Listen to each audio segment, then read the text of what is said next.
नमस्कार, आपका स्वागत है। मित्रों, हिंदू धर्म में पितृपक्ष का महत्व बहुत अधिक होता है। ऐसा माना जाता है पितृपक्ष के दौरान हमारे मृत पूर्वज पितृलोक से हमें मिलने आते हैं और अपने परिजनों के बीच रहकर अन्न और जल को ग्रहण करते हैं।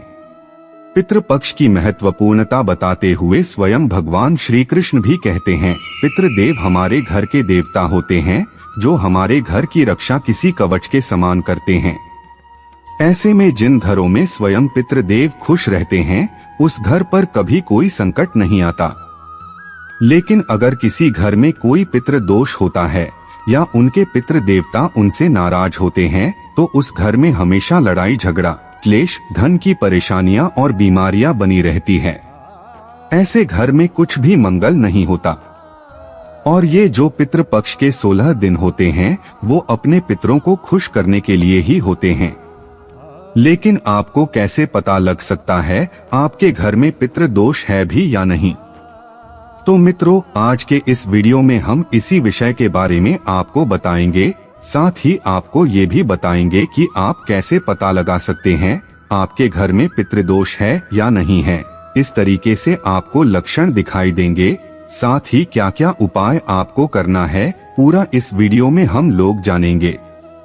साथ ही हम आपको एक ऐसा कार्य भी बताएंगे जिसे आपको इस पितृपक्ष में अवश्य कर लेना है। अगर आप ये कार्य नहीं करते तो आपके पितृ देवता आपसे नाराज हो सकते हैं। आपके घर परिवार में संकट आ सकता है, जीवन की खुशियों को नजर लग सकती है।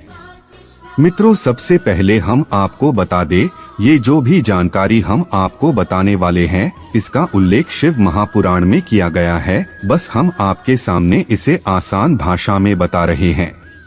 तो आइए जानते हैं इसे विस्तार से।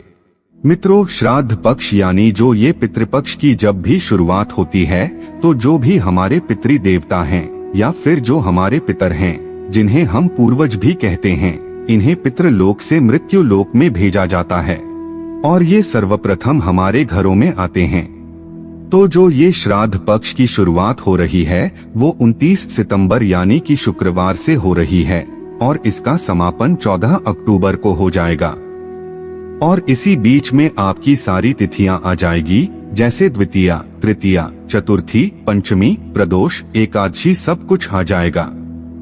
ऐसे में जिन दिनों पर आपके पितर इस दुनिया को छोड़कर के गए थे उसी दिनों पर आपको उनका श्राद्ध करना है। अगर आपको तिथियां पता नहीं है तो आप इसे अमावस्या के दिन भी कर सकते हैं। तो इन सब में सबसे पहले हम आपको बताएंगे इन 16 दिनों में कौन सी ऐसी गलतियां हैं जो नहीं करनी है और कौन सा उपाय है जो आपको करना चाहिए जिससे आपके पितृ देवता खुश रहेंगे और आपके हर एक परिवार के सदस्य की उन्नति होगी। क्योंकि दोस्तों, ये पूरा खेल पितृ दोष का ही होता है। सबसे पहले बात करते हैं, जब भी पितृपक्ष की शुरुआत होती है तो आपको किन चीजों को आपके घर में नहीं लाना चाहिए जिससे कि आपके पितृदेव नाराज ना हो। तो सबसे पहले एक तो यह चीज काफी सारे लोगों को इसका नाम पता होगा। इसे आगरा का जो पेठा होता है वो इसी वाले फल से बनता है। काफी सारे लोग इसकी सब्जी भी बनाते हैं, पर गलती से भी आपको 16 दिनों के पितृपक्ष में इसे घर में नहीं लाना है और ना ही इसकी सब्जी बनाना है। काफी सारे लोग इसे कद्दू समझ लेते हैं, लेकिन ये कद्दू नहीं है। कद्दू जैसा जरूर दिखाई देता है, लेकिन ये कद्दू नहीं है। अगर आपको इसकी सही पहचान करनी है तो जब भी आप इसके ऊपर हाथ लगाओगे तो इसके ऊपर से सफेद सफेद सा एक पाउडर की तरह से जमा हुआ आपके हाथों पर चिपक जाएगा। तो कुछ इस तरीके से ये होता है पेठे वाला फल, जिसको काफी सारी भाषाओं में कुष्मांडा या पेठे वाला फल भी कहा जाता है। तो आपको इसे गलती से भी अपने घर में नहीं लाना है। तो पहले काम तो यह हो गया। इसकी जगह पर आप पितृपक्ष में कद्दू बना सकते हो, इसकी कोई दिक्कत नहीं है।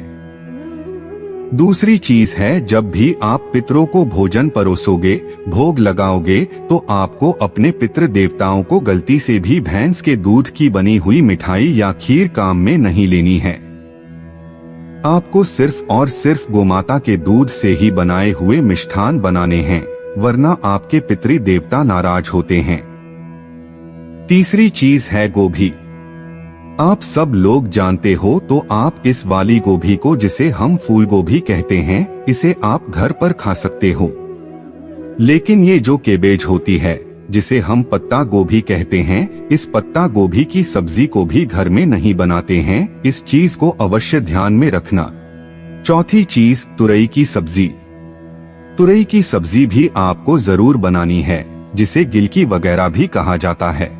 इससे आपके पितृ देवताओं को शांति मिलती है और वो खुश होते हैं, वह प्रसन्न होते हैं, आपके परिवार की उन्नति करते हैं। पहले काम तो ये हो गया आपको कौन कौन सी चीजों से दूर रहना है, और हमने जो ये 3 चीजें बताई है उसे गलती से भी मत लेकर के आना।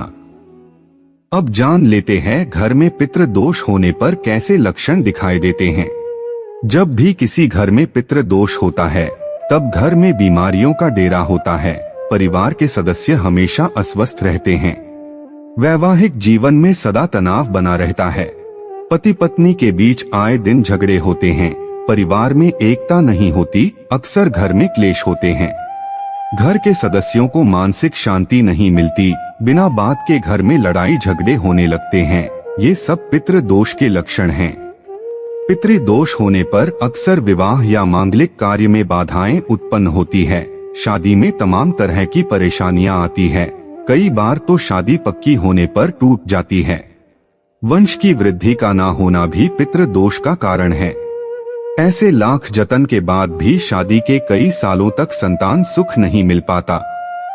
अगर संतान सुख मिल भी जाए तो बच्चा विकलांग या पैदा होते ही उसकी मृत्यु हो जाती है। पितृ दोष होने पर नौकरी और बिजनेस में अक्सर घाटा होना, कार्यस्थल पर आर्थिक के साथ मानसिक परेशानियां झेलनी पड़ती हैं। ये सभी पितृदोष के लक्षण हैं। अब जानते हैं पितृ दोष से छुटकारा पाने के कुछ उपाय। इन सभी उपायों के अंत में हम आपको वो असरदार उपाय भी बताने वाले हैं जिसका उल्लेख शिव महापुराण में बताया गया है, इसलिए वीडियो को पूरा अवश्य देखें।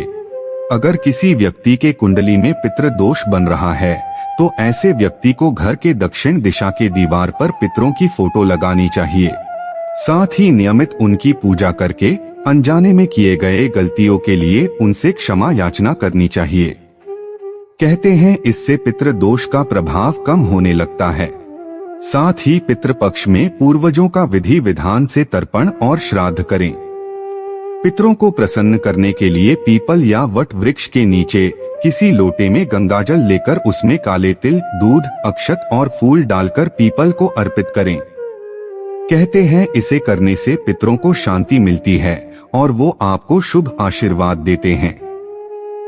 पितृपक्ष में रोजाना घर में शाम के समय दक्षिण दिशा में तेल का दीपक लगाएं। ऐसा आप रोजाना भी कर सकते हैं, इससे पितृ दोष खत्म हो जाता है। पितृ दोष से मुक्ति पाने के लिए आपको पितृपक्ष के 16 दिनों तक शिवलिंग पर नियमित रूप से जल अभिषेक करना चाहिए। ऐसा करने से आपको काफी ज्यादा फायदा देखने को मिलेगा, वहीं पितृ दोष से भी मुक्ति मिलेगी। इसके अलावा जीवन में आ रही तमाम समस्याओं से भी छुटकारा मिलेगा और धन का आगमन होने लगेगा। पितृपक्ष में जरूरतमंद को भोजन करवाएं या गरीब कन्या के विवाह में मदद करने से भी पितृदेव खुश होते हैं और पितृ दोष शांत होने लगता है। अब जानते हैं उस असरदार उपाय के बारे में जिसका जिक्र शिव महापुराण में बताया गया है। पितृपक्ष के दौरान सबसे पहले आपको एक कटोरी में चावल, बेलपत्र और दूर्वा बांधकर पानी के घड़े के पास रख देना है। कहते हैं ऐसा करने से भी पितृ दोष से मुक्ति मिलती है। इतना ही नहीं, पितृदेव भी अपने लोगों से खुश रहते हैं और उनके जीवन की तमाम समस्याओं को दूर करने में मदद करते हैं। अब आप सोच रहे होंगे कि चावल की कटोरी को रखने के बाद उसका बाद में क्या करना है, तो आपको बता दे, 2-3 दिन बाद कटोरी में बंधा हुआ बेलपत्र और दूर्वा शिव जी के शिवलिंग पर अर्पित कर दें और चावल को अपने घर में छिड़क दें।